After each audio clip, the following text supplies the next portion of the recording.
D'ailleurs, quand vous regardez les efforts de diplomatie que déploie le Mali, c'est fascinant. Nous qui sommes pressés, on est fâchés. On a envie qu'il faut tout ça en l'air et que, mais non, mais le Mali nous rappelle qu'il est une grande puissance, qu'il Mhm. descend de l'empire du Mali.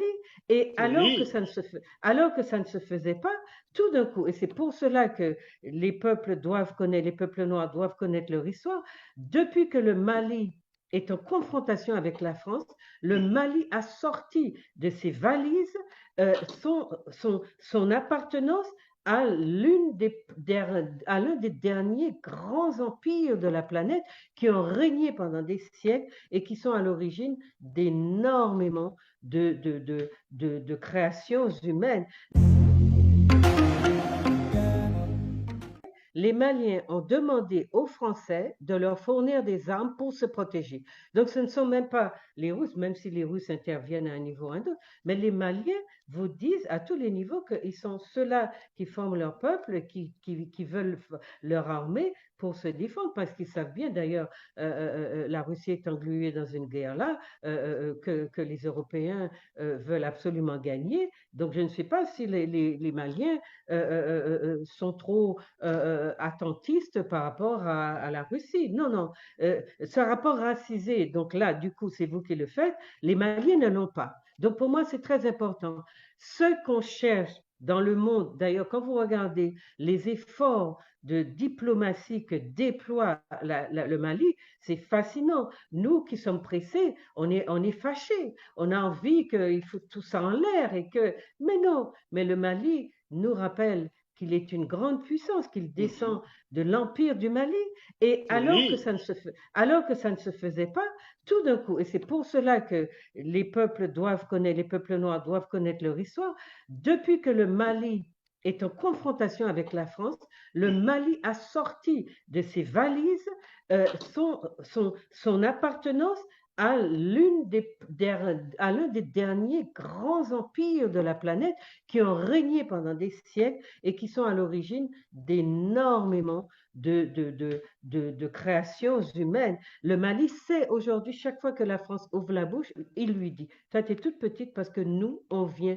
Donc, s'appuyer sur son histoire, c'est pas sur la Russie, s'appuyer sur son histoire en toile de fond pour combattre l'hégémonie des Occidentaux, surtout de la France, c'est une stratégie qui est extrêmement payante parce que le peuple malien a la ressource de se dire, mais nous, on n'est pas n'importe qui, on ne vient pas de n'importe où, et voilà que des gens qui viennent de naître nous imposent leur domination infernale. Donc, ce que le Mali a demandé depuis longtemps à la France, donc si on veut, on aurait pu raciser ça. Le Mali a demandé à la France de lui fournir des armes, mais le Centrafrique aussi a fait pareil, qui est Mhm. juste à côté du Congo.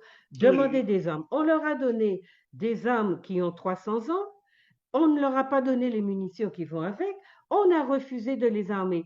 Les Africains découvrent aujourd'hui que quand il faut armer l'Ukraine, les Européens leur sortent ce qu'ils ont de plus spécialisé en armement.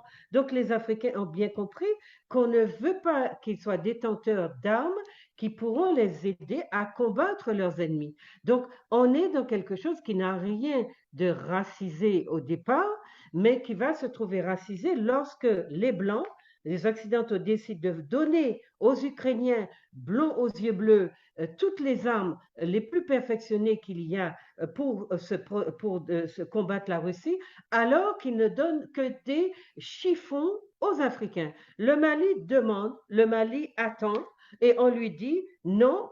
Eh bien, qu'est-ce que fait le Mali? Le Mali va chercher un partenaire, il ne va pas chercher un blanc. Et ça aurait été un pays africain qui avait ça, et je sais qu'ils ont des liens avec l'Inde, avec la Chine, ils ont d'autres pays comme ça. Donc c'est le partenaire, et c'est pour ça qu'on est dans un monde justement mondialisé, le partenaire qui va lui permettre d'acquérir les moyens de sa défense. Et c'est en cela que la Russie peut compter. Mais quand vous écoutez bien les rouages de la politique extérieure du Mali, le Mali a cette parole-là qui revient systématiquement. Nous formons notre armée. Ils ont développé beaucoup de privilèges pour les soldats. Il y a des milliers d'Africains qui viennent de partout, qui veulent entrer dans l'armée malienne.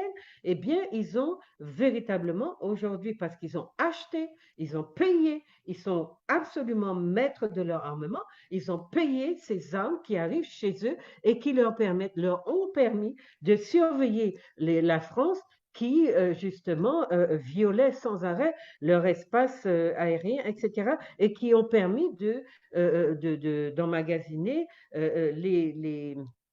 on va dire, les preuves que la France commet Oui, au Mali, dans la région du Sahel, un certain nombre de crimes de grands ou de petits.